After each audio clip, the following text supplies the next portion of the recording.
This is Muddy. This is Tougher, and this is Seaweed.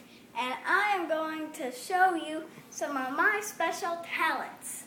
I think you should move away for a second because I'm a karate whiz,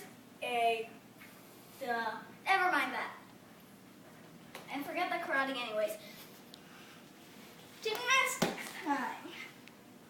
Still, whoa.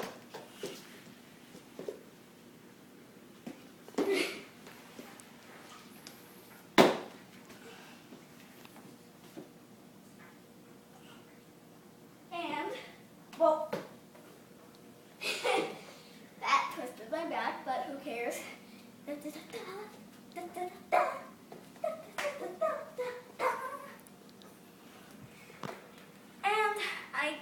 These are very valuable of my stuffed animals. So if you have one, like my friend Noah, he has Seaweed, except I don't know what his name is. But if you have Muddy, Tougher, or Seaweed at home, you're very lucky. That's it for today. Bye, folks!